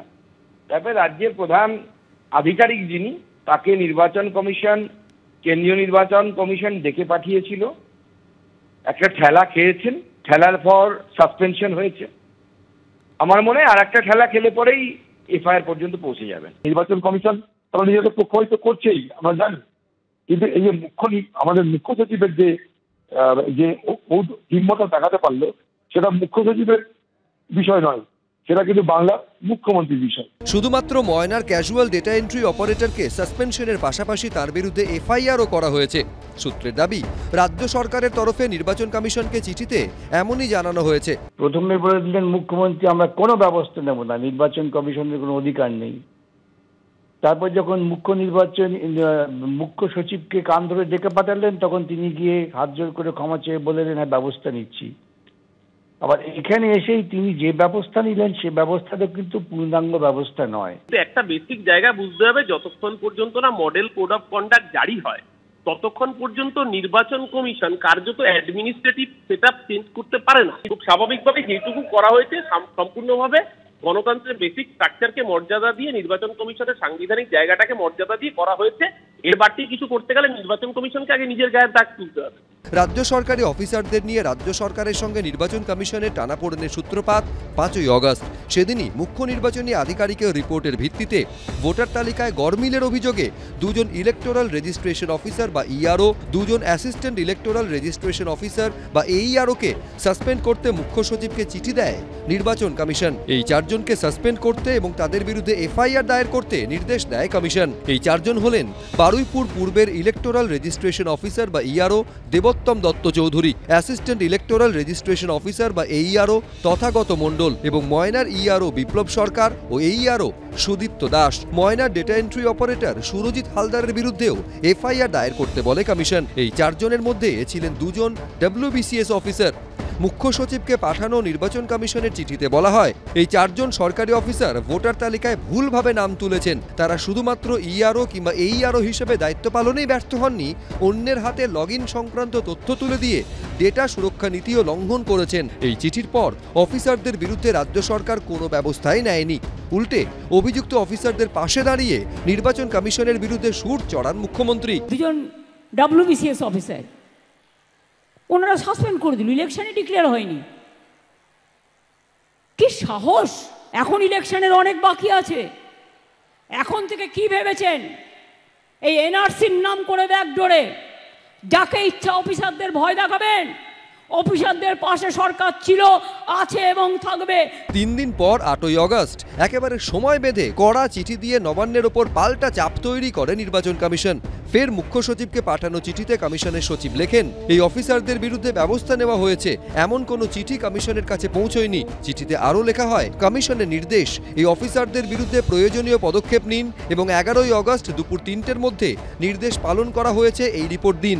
এরপরেও নির্বাচন কমিশন যে ব্যবস্থার কথা বলেছিল কোনো অফিসারের বিরুদ্ধে তা নেওয়া হয়নি। রাজ্য সরকারের তরফে নির্বাচন কমিশনের কাছে চিঠি পাঠানো হয় ঠিকই, কিন্তু ব্যবস্থা নেওয়া হয়নি। কমিশন 5 জনের বিরুদ্ধে ব্যবস্থা নিতে বললেও রাজ্য সরকারের দেওয়া চিঠিতে 3 জনের নামই ছিল না। ভোটার তালিকায় গড়মিলের অভিযোগে নির্বাচন কমিশন কড়া ব্যবস্থা নিতে বলেছিল, কিন্তু রাজ্য সরকার যুক্তি দেয় পূর্ণাঙ্গ তদন্তের আগেই দক্ষতা ও নিষ্ঠার সঙ্গে কাজ করা এইসব অফিসারদের বিরুদ্ধে পদক্ষেপ করলে তা অসামঞ্জস্যপূর্ণ এবং কঠোর হতে পারে। এর ফলে শুধু এদের নয়, ভোটের কাজের দায়িত্বে থাকা অন্য অফিসারদেরও মনোবল ভেঙে যাবে। এর 24 ঘন্টার মধ্যে অর্থাৎ 12ই অগস্ট মুখ্য সচিবকে চিঠি দিয়ে মনোজ পান্তকে শটান দিল্লিতে ডেকে পাঠায় জাতীয় নির্বাচন কমিশন। 13ই আগস্ট দিল্লিতে জাতীয় নির্বাচন কমিশনের সদর দফতরে যান মুখ্য সচিব মনোজ পান্ত। সূত্রের খবর, তিনি জানান 21 তারিখের মধ্যে সাসপেনশন এবং এফআইআর এর নির্দেশ কার্যকর করা হবে। অবশেষে বৃহস্পতিবার ব্যবস্থা নিল রাজ্য সরকার, তবে আংশিক। ভোটার তালিকার বিশেষ সংশোধন নিয়ে দিল্লি থেকে পাটনা হয়ে কলকাতা, রাজনীতির চরমে। ভোটার তালিকার বিশেষ সংশোধনের প্রতিবাদে সরব মমতা বন্দ্যোপাধ্যায় ও অভিষেক বন্দ্যোপাধ্যায়। बिहार में 40 लाखों का ज्यादा आदमी को नाम निकाल दिया और बंगाल में भी करने वाला है। अगर करेगा तो घेराव कर्मसूची करेंगे, पूरा घेराव होगा, पूरा आंदोलन होगा। हम नाम काटने नहीं देंगे, हम नाम डालने नहीं देंगे डिटेंशन कैंप में। बीजेपी চক্রান্ত তো চলছে, নির্বাচন কমিশনের ষড়যন্ত্র চলছে। রাজওয়ারি করে একটা মানুষের নামও এরা বাদ দেয়, তাহলে 1 লক্ষ বঙ্গবাসীকে নিয়ে দিল্লিতে বৃহত্তর আন্দোলন। কিন্তু এই আবহেই ভোটার তালিকার বিশেষ সংশোধন নিয়ে তৃণমূল শীর্ষ নেতৃত্বের উল্টো সুর শোনা গেল তৃণমূলের বিধায়ক হুমায়ুন কবিরের গলায়। আপনার কোনো আপত্তি নেই? কোনো আপত্তি নেই, আমরা তৈরি আছি। ভোটার তালিকার বিশেষ সংশোধনের প্রতিবাদে তেড়ে ফুঁড়ে নেমেছে তৃণমূল কংগ্রেস। দিল্লিতে সংসদের ভিতরে, সংসদের বাইরে প্রায় রোজই বিক্ষোভ দেখাচ্ছেন তৃণমূল সাংসদরা। মমতা বন্দ্যোপাধ্যায় অভিযোগ করছেন এটা নাম বাদ দেওয়ার জন্য নির্বাচন কমিশন এবং বিজেপির চক্রান্ত। অথচ সেই তৃণমূলের ভরতপুরের বিধায়ক হুমায়ুন কবিরের গলায় পার্টি লাইনের উল্টো সুর। তিনি বলছেন এই প্রক্রিয়ায় তার কোনো আপত্তিই নেই। কোনো আপত্তি নেই, কারণ আমরা কোনো ভুয়ো ভোটার, জাল ভোটার বা রোহিঙ্গা ভোটার বা বাংলাদেশের কোনো ভোটারের আমাদের মুর্শিদাবাদ জেলায় কোনো সুযোগই নেই। যদি কোনো কারণে ডেথ ভোটার থেকে থাকে সেটাও 0.01% হতে পারে।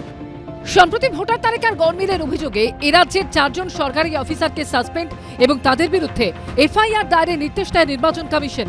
জানিয়ে সুর চড়ান মমতা বন্দ্যোপাধ্যায়। কালকে আমার 2 জন অফিসারকে নোটিশ পাঠানো হয়েছে কিনা তাকে সাসপেন্ড করা হলো। আমরা বলি তোমার ইলেকশন এখন ডিক্লেয়ার হয়েছে, কোন আইনের বলে তুমি নোটিশ পাঠিয়ে দিচ্ছ? ইলেকশনের অনেক দেরি আছে, 8 মাস দেরি আছে, এখন থেকে সাসপেন্ড করতে শুরু করেছেন হরিদাস সব, কৃতদাস সব, বিজেপির কন্ডাক্ট লেবারেরা, বিজেপির কন্ডাক্ট লেবার। লজ্জা করে না? তুমি তোমার ক্ষমতা জানো না? অমিত শাহ দালালি করছো চেয়ারে বসে।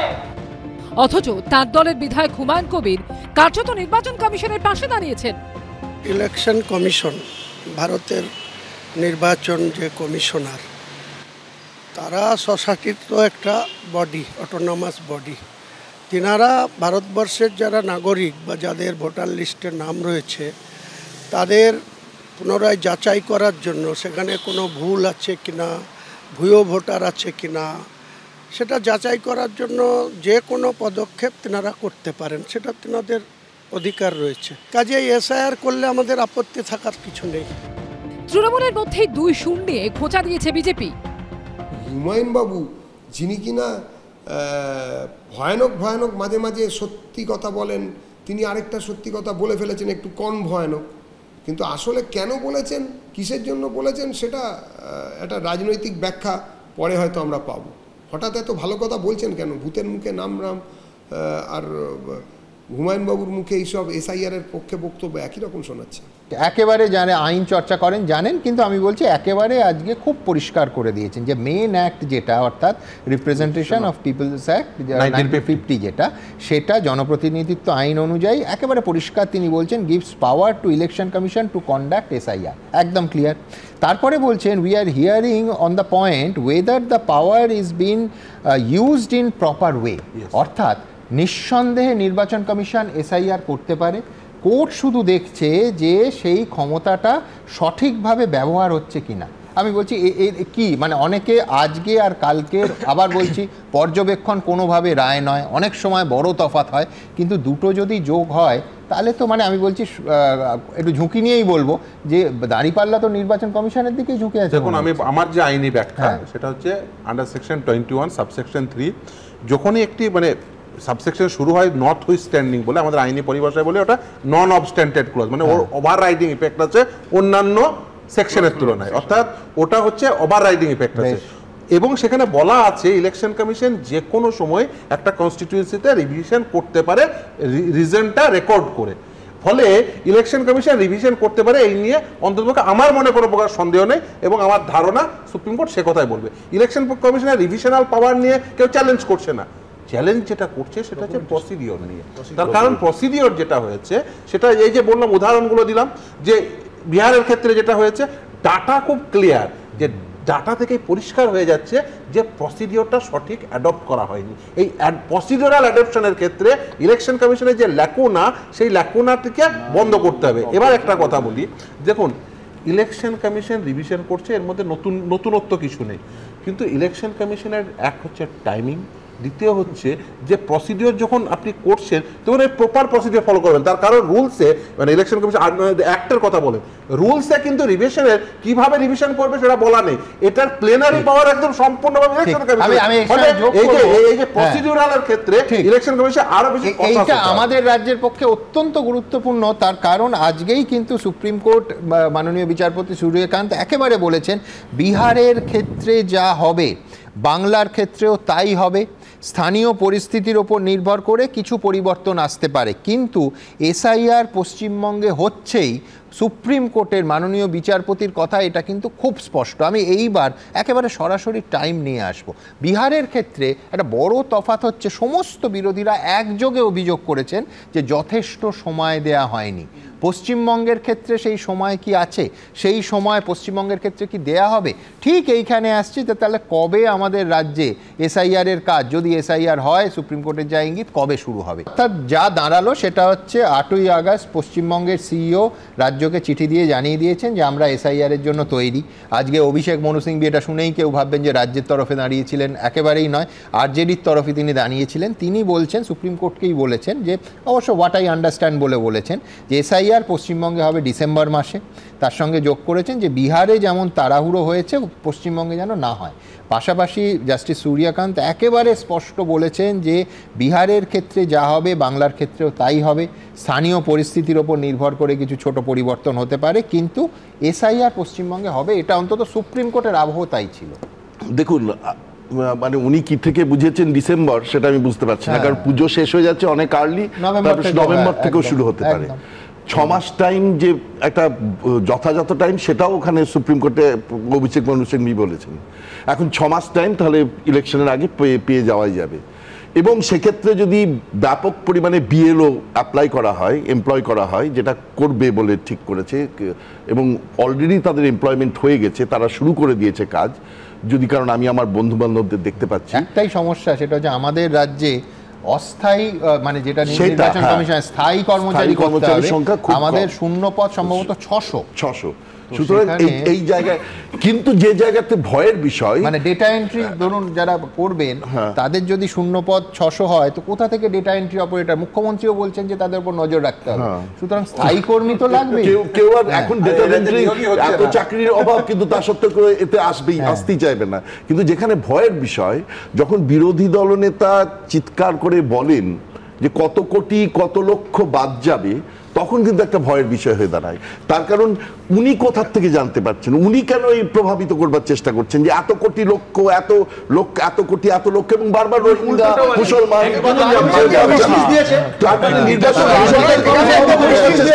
এটা তো রাজনৈতিক কথা দাদা। একটা কথা বুঝুন, যেখানে বিহারে এক মিনিট শেষ করতে দিন, বিহারে 65 লাখের কাছাকাছি নাম বাদ গেছে মোটামুটি।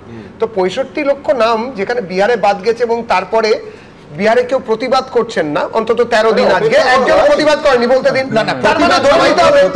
প্রতিবাদ সবাই করেছে, কেউ অফিশিয়ালি অভিযোগ করেননি। হ্যাঁ, মানে অফিশিয়ালি অভিযোগ আকাশ পাতাল কাটিয়ে দিয়েছেন। অনেকেই করছেন, সে তো বড় বড় কথা অনেকেই বলেন।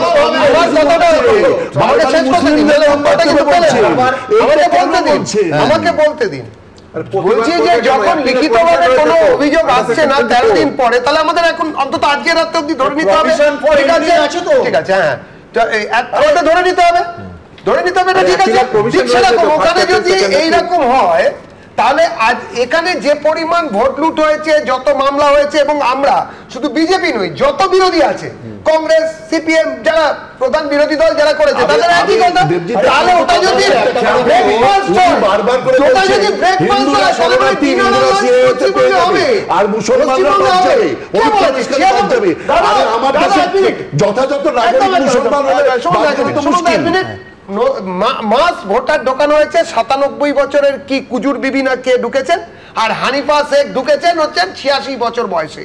যদি 86 বছর বয়সে আমাদের দেশে এই রাজ্যে প্রথম ভোট দেওয়ার অধিকার নিয়ে একজন ঢুকলেন, তার নাম এন্ট্রি হলো 86 বছর বয়সে। আবার তাহলে আমি বেনারসটা রিপিট করে দিতে হয়, কিন্তু আমি সেদিকে যাব না।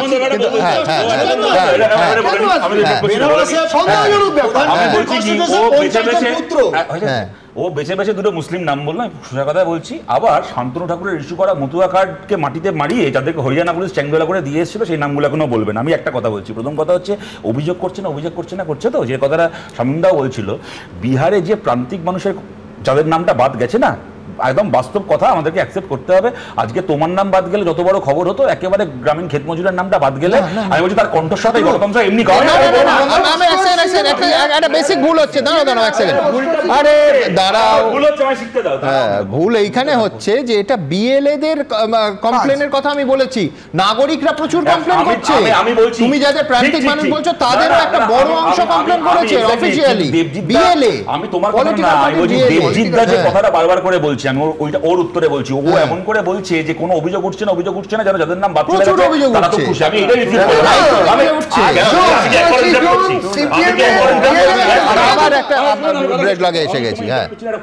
দ্বিতীয় কথা আমি বলছি যে তাড়াহুড়ো নিয়ে কথাটা হচ্ছে। আচ্ছা, আমরা একদিকে দেখছি যে এক্ষুনি শুরু করছে না, ডিসেম্বরে শুরু করছে, কথার কথা বলছি, তাড়াহুড়ো নেই বেশ। আবার এটাও তো ঘটনা, ডিসেম্বরে যে প্রক্রিয়াটা চলবে তার যদি ফাইনাল লিস্ট মার্চে বেরোয়, তারপরে আমাদের বিধানসভা ভোট, অতএব যে নামগুলো অন্যায়ভাবে ডিলিটেড হলো তাদের নতুন করে অ্যাপ্লাই করার সময়টা তখন আর থাকছে না। সুতরাং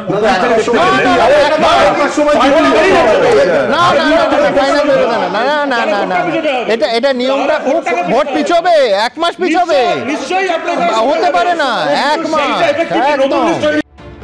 ভোটার তালিকার বিশেষ সংশোধন নিয়ে বিজেপি তৃণমূলের মধ্যে তো লড়াই চলছেই, এমনকি তৃণমূলের মধ্যেই 2 সুর উঠে আসছে। এরই মধ্যে নানা প্রান্ত থেকে ভোটার তালিকায় গড়মিলের অভিযোগ সামনে আসছে। অভিযোগ উঠছে মৃতরা ভোটের সময় জ্যান্ত হয়ে ভোট দিচ্ছে, অর্থাৎ মৃত্যু হলেও অনেকেরই নাম ভোটার তালিকায় থেকে গেছে।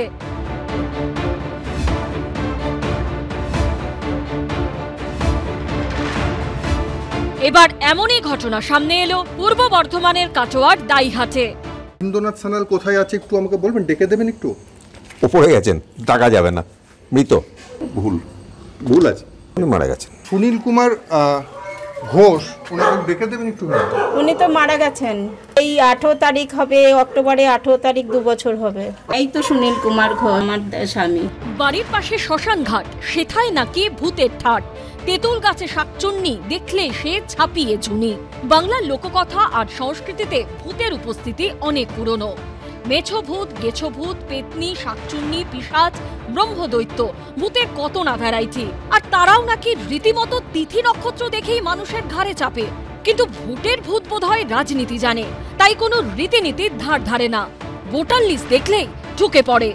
এবার ভুতুরে ভোটারের হদিশ মিলল পূর্ব বর্ধমানের কাটোয়ার দাইহাটে। অভিযোগ, তৃণমূল পরিচালিত দাইহাট পুরসভার 3 নম্বর ওয়ার্ডে একটি বুথেই 9 জন মৃত ব্যক্তির নাম রয়েছে ভোটার তালিকায়। দাইহাটের 168 নম্বর পার্ট, সেখানে দেখা যাচ্ছে যে ভোটার তালিকায় 9 জনের এমন নাম রয়েছে যারা মৃত। বীরেন্দ্রনাথ সান্যাল, ভোটার তালিকায় জলজল করছে তার নাম, অথচ পরিবারের সদস্যরা বলছেন 4 বছর আগে মারা গিয়েছেন তিনি। মানে এটা বেঁচে আছে এখানে, আপনি মৃত বলছেন কিন্তু উনি কিন্তু বেঁচে আছেন। উনি মারা গেছেন। কতদিন হলো মারা গেছে? 2021 সালে।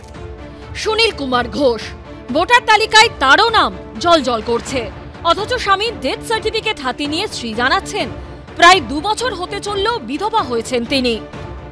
তো আমি যেখানে যেখানে কাগজ দিয়েছি, ডেথ সার্টিফিকেট দিয়েছি, এবার কি করণীয় না করণীয় সে তো তারা করবে, আমি তো জানি না। আপনি কি বিধবা ভাতা পাচ্ছেন? হ্যাঁ পাচ্ছি। বিধবা ভাতা দিতে গেলে তো আপনাকে হ্যাঁ দিয়েছি, ডেথ সার্টিফিকেট জমা দিয়েছি। কারণ মৃত্যু করোনা শুরুর আগেই হয়েছে, অথচ ভোটার তালিকায় তিনি এখনো জীবিত। কালীনাথ আপনার ইয়ের আগে মারা গেছে, করোনার আগে। রেশন কার্ড কার্ড যদি আমি সারেন্ডার না করি আমার তো ডেথ সার্টিফিকেট দেবে না পৌরসভা থেকে। ডেথ সার্টিফিকেট পেয়েছেন? এগুলো কে জমা দিয়ে এসছে? এগুলো আমি জমা দিয়ে এসেছি। যারা জীবিতই নন, কেন তারা রয়েছেন ভোটার তালিকায়? এবং আমাদের যিনি বিএলও হিসেবে কাজ করছেন উনি, ওনার স্বামী এই ওয়ার্ডের বিজেপির নেতা, ওনার স্বামী এবং ছেলে, তারা দুজনা মিলে বুথ এজেন্ট থেকে লোকসভা ভোট এবং তার আগেও ভোটগুলোতে পরিচালনা করেছেন। এনারা বিরোধী দলের হয়ে পক্ষপাতিত্ব করছেন। এবার নির্বাচন কমিশনের গুঁতো খেয়েছে, ওরা জানে আর কিছু করার নেই, তো এবার তো একটা দোষ দিতেই হবে। এবার দোষটা কাকে দেবে? বিজেপির ঘাড়ে। পুরো ফালতু কথা, কারণ ওরা যাদের বিএলও নিযুক্ত করে ওদের লোকই নিয়োগ করে। দুই শিবিরের মাঝে সারাশি চাপে বিএলও। আমি কিছু কিছু নামের জন্য যে দিয়েছিলাম ফর্ম 7 আর ডেথ সার্টিফিকেটটা, যে আমি পার্টিগত দেখে কে বিজেপি করে, কে তৃণমূল করে, কে কংগ্রেস করে, সেই সব ভোটার রেখে দেওয়াটাও আমার কাজ না। সব মিলিয়ে বিধানসভা ভোটের আগে ভুতুরে ভোটার বিতর্কে শাসক বিরোধী সংঘাত চরমে। সূর্যকান্ত বলছেন, মাননীয় বিচারপতি, people should not be dependent on political workers or BLS who have their own political ideology। অর্থাৎ ওনার ধারণাটা খুব, আমি বলবো যে আদর্শ ধারণা। সেটা কি? যে ভোটার আর ইলেকশন কমিশন অফ ইন্ডিয়া এর মাঝখানে কেউ থাকবে না। একজন ভোটার তার নাগরিক দায়িত্ব, কর্তব্য এবং অধিকার পালন করতে গিয়ে তাকে কোনো রাজনৈতিক দল, কোনো রাজনৈতিক নেতা, কোনো রাজনৈতিক কর্মী, এমনকি রাজনৈতিক দলের যারা এই ক্ষেত্রে এজেন্ট বিএলএ, তাদেরও মুখাপেক্ষী যেন না হতে হয়। একেবারে মানে খুব পরিষ্কার ধারণা মাননীয় বিচারপতি সূর্যকান্তের। কিন্তু আমি শুভময়দার কাছে যাব যে এটা করা গেলে নিঃসন্দেহে আমি বলবো এর থেকে বড় স্বস্তিকর কিছু হয় না। কিন্তু আমাদের ভারত এবং রাজ্যের প্রেক্ষিতে এটা কি সম্ভব হবে? প্রথম দেখতে হবে কিন্তু কতজনের ক্ষেত্রে এটা ঘটেছে।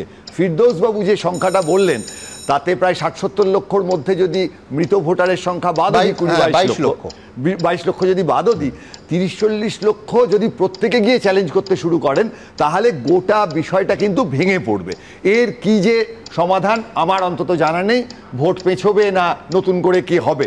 আমি ব্যক্তিগতভাবে আশা করছি ফিরদৌসবাবুর সঙ্গে মানে অন্য মতে গিয়ে যে 1-2% মধ্যে এটা থাকবে, কারণ আমি তো চাই বিহার নির্বাচন হোক এবং তার একটা ফলাফল বেরো। দ্বিতীয় হচ্ছে যে কথাটা বারবার আপনারা আলোচনা করছিলেন আপনাদের কাছেই ধার করে, যে আমরা কি চাই, ইনক্লুসিভ করতে চাই বিষয়টাকে, গ্রহণ করতে চাই মানুষকে, নাকি এক্সক্লুসিভ করতে চাই, বর্জন করতে চাই। যদি বিহারের ক্ষেত্রে দেখা যায় এই বর্জন আরবিট্রারিলি হয়েছে এবং প্রচুর পরিমাণে হয়েছে, তখন কিন্তু সরাসরি তদন্তের দাবি করবেন সাধারণ মানুষ। এবার দেশের সংসদীয় গণতন্ত্র কে বাঁচান? আমরা তো চিরটা কাল আমরা দেখেছি যে অভিজিৎ গাঙ্গুলি মহাশয় পশ্চিমবঙ্গে যে প্রশ্নগুলো তুলেছেন, আজকে অত্যন্ত গর্বের বিষয় যে সম্মানীয় মহামান্য বিচারপতি জয়মাল্য বাগচি আমাদের রাজ্যের মানুষ এবং সম্মানীয় সূর্যকান্ত মহাশয় তারা যে কথাটা বলেছেন সেটা কিন্তু সংসদীয় গণতন্ত্রে ইনক্লুসিভনেসের কথা বলেছেন। এবং এটার জন্য তো জুতা আবিষ্কারের কোনো প্রয়োজন নেই যে আমার মাধ্যমিকের সার্টিফিকেট, সেই সার্টিফিকেটটা তো নেটে গিয়ে যে বিএলও আসছেন তিনি চেক করতে পারবেন না। তার মতো আর একটা সার্টিফিকেট আজকের দিনে অত্যন্ত সহজে বানানো যায়। তাহলে সেই সার্টিফিকেট, আমি কোনো মন্দির টন্দিরের কাগজ বলছি না, তার বাইরে ভালো কাগজ বলছি। এখন বামফ্রন্ট আমলে মাধ্যমিকের সার্টিফিকেটটা যদি জালি হয়ে যায়, তৃণমূল অবশ্য চিরকুটের কথা বলবে যে ওই সার্টিফিকেটগুলো চিরকুট ছিল, কিন্তু এই জায়গাটায় এই ডকুমেন্ট বাদ দেওয়ার ব্যাপারটা খুব গোলমেলে ছিল। এর ঠাটরানির মতো জঙ্গি যখন দেখা যায় যে এখানকার ভুয়ো পরিচয়পত্র নিয়ে জঙ্গিপনা করছে এবং নাশকতা করছে, সেটাও সমান আচরণ, একদম সমানভাবে। যেমন রাজকুমার বাবু বারাসাত থেকে ধরা পড়ছেন, যিনি বিজেপির ক্যান্ডিডেট ছিলেন পৌরসভায়, স্বাভাবিকভাবে। এবং একই সঙ্গে এখন 2002 সালের যে ইয়েটা আছে, ইসিআই এর ইয়েটা আছে, সেখানে দেখা যাচ্ছে মানে মজুমদার বাবুর নামটা নেই। মানে সেটা বনগাঁ দক্ষিণের এবং বনগাঁ উত্তর নিয়েও সমস্যা আছে, সেটা আমি বারবার আপনার চ্যানেলে অনেক আগে বলে গেছি। এবং শুভেন্দু বাবু সেটাকে দিয়ে ভিডিও করেছিল। মতুয়া বলে কি এরকম অপমান করা যাবে? 2023 সালের ঘটনা বললাম। দেখুন, কাট অফ ডেট 1 জানুয়ারি 2003 দেওয়া হয়েছে এবং এখানে আপনি রোপার কথা বললেন, অর্থাৎ রেজিস্ট্রেশন অফ পিপল অ্যাক্ট, এবং একই সঙ্গে রেজিস্ট্রেশন অফ ইলেকটোরাল রুলস এর কথা বলেন। এখানে 4টে এইমের কনটেক্সট বলা আছে যে লেজিমেট ওয়েতে আপনি যে এইমটার দিকে যাচ্ছেন, যে লক্ষ্যটা, সেটা লেজিটিমেট ওয়েতে হচ্ছে কিনা, আপনি সেই কথাটা বললেন। তার সঙ্গে সঙ্গে আরো 3টে ছিল, আমি যেটা রেফার করলাম সেটা রিপ্রেজেন্টেশন অফ পিপলস অ্যাক্ট 1950, আমি 51 এর কথা বলছি। রোপার 1960 হচ্ছে রেজিস্ট্রেশন অফ ইলেকটোরাল রুলস। এইখানে থেকে দাঁড়িয়ে আমি বলছি যে তার বাকি যে 3টে রয়েছে দাদা, সেখানে যে উপায়ে আপনি লক্ষ্যটা অর্জন করতে যাচ্ছেন, মিন্স, সেই মিন্সটা কতটা যৌক্তিক, এটা একটা পয়েন্ট ছিল। আর একটা পয়েন্ট ছিল যে আপনি লক্ষ্য পৌঁছানোর জন্য যে উপায়গুলো ব্যবহার করছেন সেটা কি রাইট ইন্ট্রুসিভ, মানে আপনার এখানে কোথাও কি অনধিকার প্রবেশ হচ্ছে কিনা, যেটা বারবার বলা হচ্ছে যে আপনার রাইট টু ইনফরমেশনের যে কনটেক্সট আছে সেই সবগুলো। দাদা একটা এখানে পয়েন্ট আছে, নিশ্চয়ই আপনি বলবেন, আমি বলছি যে আপনি লক্ষ্যের কথা বলছেন, কিন্তু আমি বলছি যে শুরুটাই তো আপনারা করতে দিচ্ছেন না, মানে এসআইআর তো শুরু হবে। মমতাদি খুব পরিষ্কার বলেছিলেন, আপনার চ্যানেলেও আমরা শুনেছি, আমরা লাইভও দেখেছি, একটা জেনুইন ভোটারের নাম যেন বাদ না যায়, একটা জেনুইন, এই শব্দটা আপনারাও দেখিয়েছেন, আমরাও দেখিয়েছি। যে স্বচ্ছ ভোটার তালিকা, মাননীয় সুপ্রিম কোর্ট সেটা বলেছেন যে স্বচ্ছ ভোটার তালিকা হওয়া দরকার। আমরা চেয়েছিলাম সংশোধিত ভোটার তালিকা, মাননীয় সুপ্রিম কোর্ট এসআইআরকে মান্যতা দিয়ে বলেছেন এটা ভোটার বান্ধব। অর্থাৎ আমরা যে দাবি করেছিলাম, আমরা চাইছি যে আমার ভোটার তালিকা স্বচ্ছ হোক, আমার ভোটার তালিকায় যারা বহিরাগত বলে আবার পশ্চিমবঙ্গে অন্য মানে হয়, যারা ভিন দেশীয়, বাংলাদেশি হতে পারে, রোহিঙ্গা হতে পারে, বা যারা আমার বিধানসভা বা লোকসভার ক্ষেত্রে ভোটার নয়, দুজনের থাকবে না, মৃত ভোটার থাকবে না, স্বচ্ছ চাই, সেটাই হয়েছে। কিন্তু দুটো কথা, এক হচ্ছে যে বিজেপির ধাক্কা কেউ বলেনি, নির্বাচন কমিশনের ধাক্কা, এবং নির্বাচন কমিশনের কেন ধাক্কা, নির্বাচন কমিশনই তো বলেছিল যে আমি 65 লক্ষ নাম বাদ দিয়েছি, এর কারুর ব্যাখ্যা আমাদের দিতে হবে না, এই ব্যাখ্যা তো নির্বাচন কমিশন করেছিল। আজকে সুপ্রিম কোর্ট যেটা নির্বাচন কমিশনের মুখপাত্র না, আমি আমার দলীয় মুখপাত্র, এইটা বললে অসুবিধা নেই, আমি সেটা বলছি, কিন্তু ধাক্কাটা খেয়েছে নির্বাচন কমিশনের যে কথাটা উঠলো, আমার যেটা বলতে ইচ্ছা করছে, 65 লক্ষ নাম যেটা বাদ গেছে, নির্বাচন কমিশন আজকে প্রথম কথাটা জানিয়ে রাখা দরকার, আপনিও একটু আগে বললেন যে এটা কিন্তু নির্দেশ নয়, সুপ্রিম কোর্টের এখতিয়ার নেই নির্বাচন কমিশনকে নির্দেশ দেওয়ার, কনসেন্ট অর্ডার দেওয়া হয়েছে, যে ফলে আজকে যেটা বলা হয়েছে অন সাজেশন, প্রথমে বলা হয়েছে এটা consent order starts with on suggestion by this court the following steps has been agreed. অর্থাৎ নির্বাচন কমিশন নাও মানতে পারতেন, কিন্তু তারা মেনেছেন।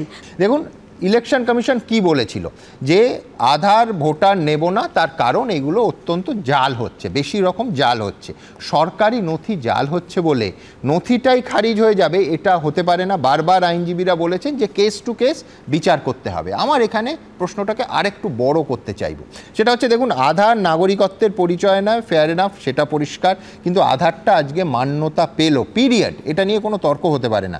ইলেকশন কমিশন ইন ইন্ডিয়া যারা নির্বাচন করে, যারা এসআইআর করে, তাদের নিজের যেটা card, epic card, voter card যাতে সাধারণভাবে আমরা বলি, আমি কিন্তু রেশন কার্ডের কথা বলছি না, তার কারণ সেটা তৈরির নানা রকম অসাধু উপায় আছে, সেটা কখনোই আধার বা ভোটার কার্ডের সঙ্গে তুলনীয় নয়। কিন্তু সেইটা আমার অবশ্যই কৌস্তবের কাছে প্রশ্ন থাকবে, আধার মান্যতা পেলে ভোটার কেন মান্যতা পাবে না? সেখানেও তো কেস টু কেস বিচার করা যায়। এক, দুই হচ্ছে আজকে সুপ্রিম কোর্টের অর্ডার, বেশি পুরনো বেশি পিছনে যেতে হবে না, আজকে সুপ্রিম কোর্টের অর্ডারটা কৌস্তব যদি দেখা যায়, সেখানে বলা হচ্ছে যে এই এসআইআরের যে লিস্ট বের হবে সেটা কিভাবে সার্চ করা যাবে, এপিক কার্ডের নম্বর দিয়ে। ভেরিফিকেশন তো অতীতেও হতো না তেমন না, এখন তৃণমূলের আমলে এটা হচ্ছে না। তো তৃণমূল এসআইআরের গোটা দেশে যে এসআইআর বিরোধী আন্দোলনে ঢুকে পড়েছে, এখানে যাতে ডেড ভোটার না বাদ যায়, এখানে যাতে নোট্রেস ভোটার না বাদ যায়। আমি বলছি একথা যে বিএলওরা, পশ্চিমবাংলার বিএলওরা আধার কার্ড বাতিল হয়েছে বলে আনন্দিত হবেন না, নিরপেক্ষ ভূমিকা নিতে হবে বিএলওদের, ইলেকশন কমিশনকে সে ভূমিকা নিতে হবে, ইলেকশন কমিশনকে তা হচ্ছে দেখতে হবে যাতে অবৈধ ভোটারদের নাম না ঢুকে যায়, তার ক্ষেত্রে দেখতে হবে।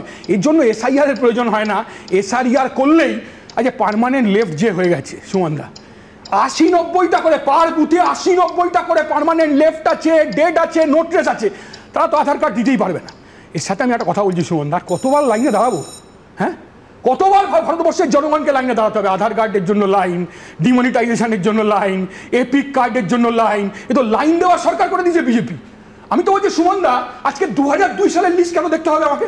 গরিব মানুষ গোটা পশ্চিমবাংলায় তাকিয়ে আছে কখন ইলেকশন কমিশন 2002 সালের লিস্ট নেবে। আচ্ছা 2002 সালে যখন 28 লাখ নাম বাদ গেল তখন কি 90 সালের লিস্ট দেখতে হয়েছে? তুমি তো ঠিক বলেছো সুমনদা, তোমার সাথে 100% একমত। যখন এপিক কার্ড তুমি করছো তখন তুমি বার্থ সার্টিফিকেট চেক করছো না কেন? যখন তুমি আধার কার্ড করছো তখন তুমি রেসিডেন্সিয়াল সার্টিফিকেট চেক করছো না কেন? এখানে বাবা ভাড়া পাওয়া যাচ্ছে বিলকান্দা 2 এর 210 নম্বর বুথে মনত হালদার, ইনি ভাড়া করা ছেলে, আর এখানে মনিকা হালদার, ইনিও ভাড়া করা। বিহারে ভোটার তালিকার বিশেষ সংশোধন নিয়ে জাতীয় স্তরে বিতর্ক তুঙ্গে। বিহারের পর পশ্চিমবঙ্গে ভোটার তালিকার বিশেষ সংশোধন কবে হবে তা নিয়ে জল্পনা বাড়ছে। कब वेस्ट बंगाल में होना है या देश के अन्य राज्यों में कब होना है, उसकी तारीखों का ऐलान आने वाले समय में उचित समय पर किया जाएगा। এই নিয়ে তৃণমূলের সঙ্গে বিজেপি নির্বাচন কমিশনের সংঘাতের মধ্যেই একের পর এক ভুয়ো ভোটারের হদিশ মিলছে রাজ্যে। কোথাও ভোটার তালিকায় মৃতরা হয়ে উঠেছেন জীবিত, কোথাও আবার অন্যের বাবাকে নিজের বাবা দেখিয়ে ভোটার তালিকায় নাম তোলার অভিযোগ সামনে আসছে। আবার চর্চায় সেই ব্যারাকপুর, সেই তৃণমূল পরিচালিত বিলকান্দা 2 নম্বর গ্রাম পঞ্চায়েত। বিলকান্দা 2 নম্বর গ্রাম পঞ্চায়েতে 210 নম্বর বুথের বাসিন্দা গৌরাঙ্গ হালদার। গৌরাঙ্গ হালদারের ছেলে রাজেশ হালদারের দাবি তার বাবাকে নিজের বাবা দেখিয়ে ভোটার তালিকায় নাম তুলেছেন জনৈক মনতোষ হালদার। এমনকি সেখানে বাড়ির ঠিকানা পর্যন্ত একই উল্লেখ করা হয়েছে। মনতোষ হালদারকে ভুয়ো ভোটার বলে দাবি করেছেন রাজেশ। এটা অ্যাকচুয়ালি সবই ফলস ভোটার। এটা যা দেখতে পাচ্ছেন এরা আমি চিনি না। আমার বাবা মার আমি একমাত্র সন্তান, আর আমার দিদি ছিল, তার বিয়ে হয়ে গেছে, তাদের ভোটার আই কার্ড ট্রান্সফার হয়ে গেছে, কিন্তু এদের আমি চিনি না। আমার নাম রাজেশ হালদার, এটাই সঠিক, রাজেশ হালদার। আমার বাবার নাম গৌরাঙ্গ হালদার। বাকি যা নাম এসছে এগুলো ভুয়ো ভোটার, ফলস ভোটার, এগুলো চিনি না আমি। আমি অভিযোগ অনেকবার জানিয়েছি, কিন্তু আগের বারও এসছে, তার আগেও এসছে, পঞ্চায়েত ভোটে এসছে, লোকসভা ভোটে এসছে। আমি তো 2বার দেখেছি, তার আগেও এসছে। অভিযোগ আমি জানিয়েছি এমনি মৌখিকভাবে। আতঙ্ক তো স্বাভাবিক, আতঙ্ক তো লাগবেই, কারণ এ আবার পরে ভবিষ্যতে দাবি করে বসলো যে আমার বাবার সন্তান হিসাবে আমার জায়গা জমি নিতেই পারে। না না নেওয়ার তো কিছু নেই, এটা তৃণমূলের আমল, যা খুশি তাই করতে পারে ওরা। এই ঘটনার সামনে আসতেই আক্রমণ শানিয়েছে বিজেপি, পাল্টা জবাব দিয়েছে তৃণমূলও। এটা দেখা যাচ্ছে যে টিএমসি যারা নেতা আছে বা তারাই এই ভোটার লিস্টের মধ্যে এই নামগুলো অ্যাড করাচ্ছে। এরা সব বহিরাগত আছে, বাইরে থেকে নাম এনে ঢুকিয়ে দিচ্ছে, টিএমসি করাচ্ছে তাদের ভোট ব্যাংকের জন্য। যতক্ষণ না এই এসআইআরটা ইমপ্লিমেন্ট হচ্ছে এই রাজ্যে, ততক্ষণ না এই ভুয়ো ভোটারগুলো, এই ভাড়াটে ভোটারগুলো, ভাড়াটে বাবা যে আছে, সেইগুলো সম্পূর্ণরূপে মানুষের সামনে আসবে না। এর জন্য এই এসআইআরটা ইমপ্লিমেন্ট হওয়া অবশ্যই দরকার। ওরা জানলো কি করে বাবা ভাড়া করা হয়েছে? যে অভিযোগ করছে ওরা সাবজেক্ট বোঝে না দাদা, নির্বাচনের যে সাবজেক্ট ওরা বোঝে না, ওরা না বুঝে এই সমস্ত করছে, তার জন্য এই সমস্ত হচ্ছে। আমরা এখন সম্পূর্ণ লিগাল ওয়েতে চলছে, আমাদের পঞ্চায়েত সমিতি অত্যন্ত সিরিয়াস, এসব কাজ নিয়ে আমরা সিরিয়াস কাজ করছি। সেটা ভুলচুক হয় না এটা আমি বলবো না, এইটুকু ব্লকটা 8,500 ফর্ম জমা করে আমরা প্রচুর আমরা নিষ্ঠার সাথে কাজ করছি। পরবর্তীকালে এগুলো যদি আমাদের কাছে অভিযোগ আসে আমরা নিশ্চয়ই এগুলো ক্ষতি থেকে বাদ দিয়ে দেবো। একের পর এক জেলা থেকে ভোটার তালিকায় গড়মিলের অভিযোগ আসছে। জাল নথি তৈরি করা, যা তৈরি করা, এগুলো সব পঞ্চায়েতের থেকে তখন যারা ক্ষমতায় ছিল তারাই বানিয়ে দিয়েছিল। বাংলাদেশ থেকে এসে এই রাজ্যের ভোটার তালিকায় অবৈধভাবে নাম তোলার অভিযোগ স্থানীয়দের একাংশের দাবি। উত্তর 24 পরগনার দেগঙ্গার নূরনগর গ্রাম পঞ্চায়েতের 102 নম্বর বুথে রয়েছেন এমনই 84 জন ভোটার। 2003 সালের ভোটার তালিকায় তাদের নাম না থাকলেও নাম রয়েছে 2025-এর ভোটার তালিকায়। এরা সব অরিজিনাল বাংলাদেশি আর কি। এখানে কারুর বাপ সেজে, কারুর ভাই সেজে, সব বাপ সেজে বেশিরভাগ করেছে আর কি। এরা সব অরিজিনাল বাংলাদেশি। আমি বসবাস করছি আজকের কমসে কম 60 বছর 70 বছর থেকে। যাদের নামগুলো দেখালেন এরা কি এখানকার বাসিন্দা? না না, এরা এখানকার বাসিন্দা না, সব জাল নথিপত্র করেছে।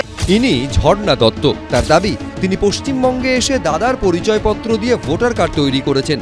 আমার দাদা আছে, দাদার বাবা নেই, দাদার প্রমাণপত্র দিয়ে ভোট হয়েছে। বাংলাদেশে আসলাম আমি আজকে 25 বছর। এখানে এসেছি অনেক বছর হচ্ছে, দাদাও চলে আসে, দাদা আমাদের অনেক আগে এসেছিল। ইনি রঞ্জিত চৌধুরী। বিতর্কের মুখে তিনি স্বীকার করে নিয়েছেন যে 2000 সালে পরিবার সমেত ভারতে আসেন, তারপর থেকে রয়েছেন এই দেগঙ্গাতেই।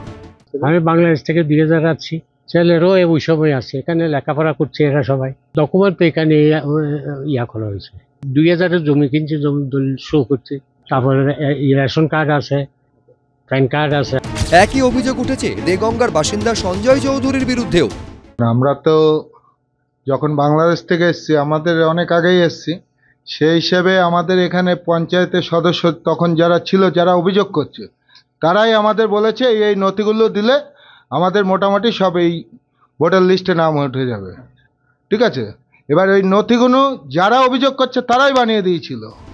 এই নিয়ে শুরু হয়েছে রাজনৈতিক তরজা। 2002 সালের যে এসআইআর হয়েছিল সেই সময় ভোটার লিস্টে যাদের কাউরি নাম ছিল না, ওই বুথে বরাবরই যারা পঞ্চায়েত সদস্য হয়েছে, বামফ্রন্টের পঞ্চায়েত সদস্য হয়েছে, তারপর তৃণমূলের পঞ্চায়েত সদস্য হয়েছে। ভোটার লিস্টে নাম তোলার জন্য যে লিঙ্কের সার্টিফিকেট সেই পঞ্চায়েত সদস্যর মাধ্যমে যদি নিয়ে থাকে, তাহলে সেই পঞ্চায়েত সদস্য এই ঘটনার সাথে যুক্ত, এই অন্যায় কাজের সঙ্গে যুক্ত। আজকে যারা অভিযোগ করছে তারা হয় তৃণমূলের লোক, নাহলে বামফ্রন্টের লোক। তাহলে সেই সময় তাদের কাছ থেকে কোনো সুবিধা নিয়ে তাদের সার্টিফিকেট করে দিয়ে ভোটার লিস্টের নাম তোলা হয়েছে। এবং আমাদের কাছে নির্দিষ্ট তথ্য আছে যে এক একটা ভোটার লিস্টে নাম তোলার জন্য তাদের থেকে একটা বড় কাটমানি নেওয়া হয়েছে। পাল্টা বিজেপির ঘাড়ে দোষ চাপিয়েছেন স্থানীয় পঞ্চায়েত প্রধান। এই কথাগুলো ভিত্তিই নেই। আমরা তো এসেছি 2 বছর, আমি তো আগে যারা ছিল আগের টার্মসে, আর এটা আমাদের ওখানে আমাদের মানে ভোটার আছে, কিন্তু ওই যারা ঘুষপেটিয়া যারা বাংলাদেশ, সেটা আমাদের ভোটার না, এদের বিজেপি এদের ব্যবহার করে। এখন বামপন্থীদের ঘাড়ে দোষ চাপানো হচ্ছে তৃণমূল বিজেপির পক্ষ থেকে। আমি বলতে চাই 2013 সালে এই নুরনগর গ্রাম পঞ্চায়েতের প্রধান ছিল তুষারকান্তি ঘোষ, বিজেপি, এখন তৃণমূলে। অর্থাৎ এই দুই দলের পক্ষ থেকে এরা টাকা পেলে আপনার এই ভোটার লিস্টের নাম তোলা থেকে শুরু করে জন্ম সার্টিফিকেট, ডেথ সার্টিফিকেট সবই দিতে পারে। দিগঙ্গার মতো উত্তর 24 পরগনারই বাগদাতেও সামনে এসেছে ভোটার তালিকার গড়মিল। ভোটার তালিকা অনুযায়ী দুজনের নামই প্রাণকৃষ্ণ বিশ্বাস। বাবার নাম আর ঠিকানা অবশ্য আলাদা। একজনের বাবার নাম হেমেন্দ্রনাথ বিশ্বাস, অন্যজনের বাবার নাম দুলাল চন্দ্র বিশ্বাস। একজনের ঠিকানা উত্তর 24 পরগনার বাগদা, অন্যজনের রাজারহাট নিউ টাউন। উত্তর 24 পরগনার বাগদার বাসিন্দা প্রাণকৃষ্ণ বিশ্বাসের দাবি, তার নাম এপিক নম্বর ব্যবহার করে ঠিকানা ও বাবার নাম পাল্টে ভুয়ো ভোটার কার্ড করেছেন রাজারহাট নিউ টাউনের এক বাসিন্দা। এর ফলে বাগদার প্রাণকৃষ্ণ বিশ্বাসের নাম ভোটার তালিকা থেকে বাদ পড়েছে বলে অভিযোগ। এটা আমার ভোটার আইডি, আমার নাম প্রাণকৃষ্ণ বিশ্বাস, বাবার নাম হেমেন্দ্রনাথ বিশ্বাস। আমার এপিক নাম্বার এখান থেকে রাজারহাট চলে গেছে। হ্যাঁ, এই যে আমার এপিক নাম্বার দিয়ে অন্য কোনো প্রাণকৃষ্ণ বিশ্বাস তার বাবার নাম দুলাল চন্দ্র বিশ্বাস বানিয়েছে। ঠিক, আর আমি ভোট দিয়েছি 2016-তে এবং 2019-এ আর 2020-তে, আর 24-এ আমি আসার পরে দেখি কি ভোট আমার কেটে গেছে। বাগদার বাসিন্দা প্রাণকৃষ্ণ বিশ্বাসের দাবি, 2024 সালে জানা যায় তার এপিক নম্বরে রাজারহাট নিউ টাউন বিধানসভায় তৈরি হয়েছে নতুন ভোটার কার্ড। আমি ভোট দিতে আসি 2024-এ, তখন এসে দেখি আমার ভোট নেই। তখন আমি অনলাইনে চেক করার পরে দেখি অন্য আর এক প্রাণকৃষ্ণ বিশ্বাস, সে রাজারহাট নিউ টাউনে চলে গেছে ভোট, আমার এপিক নাম্বার চুরি করে। বাগদার ভিডিওর কাছে অভিযোগ জানিয়েছেন তিনি। অভিযোগ খতিয়ে দেখার আশ্বাস দিয়েছেন ভিডিও। উনি এসেছিলেন, ওনার কমপ্লেনটা পেয়েছি। উনি এখানকার ইলেক্টর ছিলেন। গত 2-3টে সালের ভোটার লিস্ট আমি দেখেছি। ওনার কমপ্লেনের ভিত্তিতে আমাদের তদন্ত চলছে। কিছুদিন আগে গাইঘাটাতেও একই রকম অভিযোগ সামনে আসে। গাইঘাটার সুটিয়া গ্রাম পঞ্চায়েতের পরিমল দাসের বাবার নাম ও এপিক নম্বর একই রেখে ছবি ও ঠিকানা বদলে রাজারহাট নিউ টাউন বিধানসভায় নতুন ভোটার কার্ড তৈরির অভিযোগ ওঠে। এর ফলে ভোটার তালিকা থেকে বাদ পড়ে পরিমল দাসের নাম। এবার একই রকম অভিযোগ নিয়ে ভিডিওর দ্বারস্থ হলেন বাগদার বাসিন্দা। ভোটার তালিকার বিশেষ সংশোধনের আবহে যখন ভুয়ো ভোটার আর মৃত ভোটার নিয়ে রাজ্য জুড়ে শোরগোল চলছে, তখন পরিযায়ী শ্রমিকদের ভাতা দেওয়ার রাজ্য সরকারের নতুন প্রকল্প নিয়েও বিতর্ক চরমে। যারা ফিরে আসবেন এককালীন ভ্রমণ সহায়তা সহ আমরা 5,000 টাকা দেব। এখন একটা চালের বস্তা আপনার নিচে 1,000 টাকা বস্তা নিচ্ছে। প্রাথমিকভাবে এককালীন 5,000 টাকা আর বিকল্প কাজের ব্যবস্থা না হওয়া পর্যন্ত প্রতি মাসে 5,000 টাকা করে পুনর্বাসন ভাতা। ভিন রাজ্য থেকে যে পরিযায়ী শ্রমিকরা রাজ্যে ফিরে আসবেন তাদের জন্য 4 দিন আগেই শ্রমশ্রী প্রকল্পের ঘোষণা করেছেন মুখ্যমন্ত্রী মমতা বন্দ্যোপাধ্যায়। কিন্তু নানা মহলে প্রশ্ন হচ্ছে, এই প্রকল্পে উৎসাহিত হয়ে কি আদৌ পরিযায়ী শ্রমিকরা রাজ্যে ফিরে আসবেন? ভিন রাজ্য থেকে ফিরে আসার পর পশ্চিমবঙ্গে স্থায়ী কাজ তাদের কে দেবে? এই আবহেই বৃহস্পতিবার শালিমার স্টেশনে দেখা গেল এই ছবি। এই মুহূর্তে আমরা রয়েছি শালিমার স্টেশনে একটা ট্রেনের মধ্যে। সেখানে দেখা যাচ্ছে হাজার হাজার পরিযায়ী শ্রমিক, তারা কার্যত গাদাগাদি করে তারা দক্ষিণ ভারতের বিভিন্ন রাজ্য, কেরালা, কর্ণাটক অথবা অন্য রাজ্যে তারা পাড়ি দিচ্ছেন। কেউ রাজমিস্ত্রি, কেউ কাঠমিস্ত্রি, কারো বাড়ি মালদায়, কারো বা মুর্শিদাবাদে। কাজের খোঁজে গন্তব্য দক্ষিণ ভারত। 5,000 টাকার উল্টো হিসাব বুঝিয়ে দিচ্ছেন তারা। কত টাকা পাও? ও পার ডে আমাদের 1000-1200 টাকা রোজ পড়ে। আর এখানে 300-200 টাকাও হয় না। এখানে টাকাটা ফ্যাক্টর, এখানে কাজ নেই, টাকা কোথার থেকে হবে? এই সামনে দুর্গাপুজো, আমাদের খরচা নেই। 500 টাকা হয়? আপনি বলুন তো। এই বাড়ি থেকে এখানে এসছি, 1000-1200 টাকা খরচা হয়ে গেছে। আর কোথার থেকে দেবে? হ্যাঁ, দেওয়ার একটা রাস্তা আছে, সেটা আপনাদের সামনে বলা অসম্ভব। কেরালা কাজে যাচ্ছি। কি কাজ আছে? ও রাজমিস্ত্রির কাজ, আর কি করবো? রোজ আপনার ওই 1000 টাকা দেয়। এখানে আমরা কাজ করলে 500 টাকা দেয়। 5000-এ তো আমাদের সংসার চলবে না। এখন একটা চালের বস্তা আপনার নিচ্ছে 1000 টাকা বস্তা নিচ্ছে। পরিযায়ী শ্রমিকরা ফিরে আসার পর কাজ না পাওয়া অবধি সর্বোচ্চ 1 বছর মাসে 5000 টাকা করে ভাতা প্রদানের কথা ঘোষণা করেছেন মমতা বন্দ্যোপাধ্যায়। যারা ফিরে আসবেন এককালীন ভ্রমণ সহায়তা সহ আমরা 5000 টাকা দেব। পুনর্বাসন ভাতা মানে আমরা ফিরে আসার পর 12 মাস মানে 1 বছর নতুন কাজের ব্যবস্থা না হওয়া অবধি প্রতি মাসে তাদের 5000 টাকা করে দেওয়া হবে। হায়দ্রাবাদ যাচ্ছি, হায়দ্রাবাদ শাটারিং সংসার কি চলবে 5000-এ? আমরা ওখানে 20,000 পাচ্ছি, তাও চলছে না।